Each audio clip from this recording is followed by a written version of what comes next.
Where's the money? As Americans are waiting on long lines for COVID tests and Democrats are asking for more money to combat the coronavirus, we're now learning that more than $2 billion of relief money may have gone to help illegal migrants at the southern border. Congressman Mike Gallagher sent a letter to the White House. He's demanding answers. He joins me right now. Congressman, it's great to have you this weekend. Thank you so much for being here.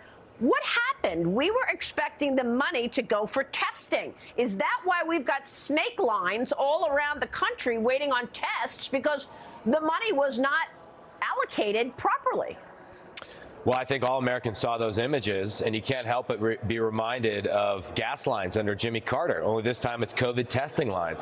And it's not just the lack of requisite testing. It was we didn't have at-home tests. We didn't have treatments like monoclonal antibodies. So it begs the question, where did all this money go? Trillions of dollars evaporated. Well, now we're learning at least some of it went towards illegal immigrants, people that have demonstrated contempt for our laws. That's a slap in the face to working class Americans who are struggling right now, who don't have the luxury of staying home because their public school is shut down because they have to go work in person with their hands. So this is an absolute fiasco. We need answers, particularly if President Biden is going to request another tranche of quote unquote coronavirus relief. I mean, this is getting so bad, so botched, and confidence is so low in Biden that the Democrats now are talking about bringing Hillary Clinton back to run in 2024. I just can't believe this.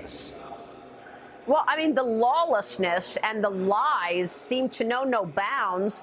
I mean, already we know that there were secret flights dropping off migrants in different cities across the country in the dead of night. And now we find out that they were using the money that was approved and was supposed to be allocated to COVID to house these migrants. What can you tell us about where that money went?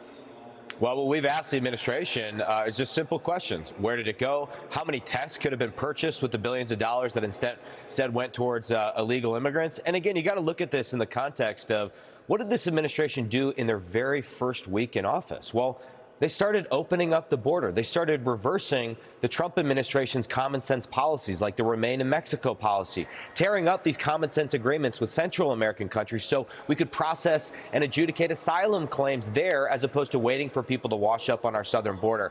This is getting out of control. It's incentivizing lawlessness in our country. And again, I just think it's an insult to law-abiding American citizens who are struggling right now. You know, I had a friend, Maria, who lives in New York and flew down to Florida recently and joked that he was crossing the wall into free America. Well, I don't think that's a joke. Increasingly, we have one sort of side of America where you can send your kids to school in person, you can make decisions about your own health.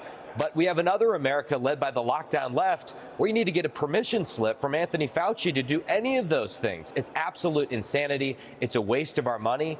And the debt is becoming a massive, massive crisis right now. Well, what are you going to do about it? I mean, the Republicans are in the minority.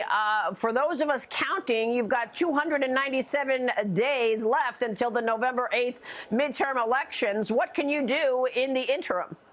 Well, I think we need to do everything humanly possible to prevent another round of wasteful coronavirus relief that's going to be diverted to non-coronavirus related projects from going forward. And part of that involves shining a light on all of the waste, fraud, and abuse, and all of the ways in which this money is not actually helping Americans weather coronavirus. I think it's absolutely essential that we fight with every weapon at our disposal to make sure this doesn't get worse. But you're right. We ultimately do need to take back the House. I think we are in a strong position to do that. And if we do that, and again, I don't want to get complacent, but if we do that, at a minimum, we can pull the emergency brake right now because we are witnessing sort of a very bad combination of Bernie Sanders' domestic policy and Barack Obama's foreign policy. And that is a toxic mix right now. Yeah, you make a good point. No wonder defense spending is actually declining in Joe Biden and Bernie Sanders.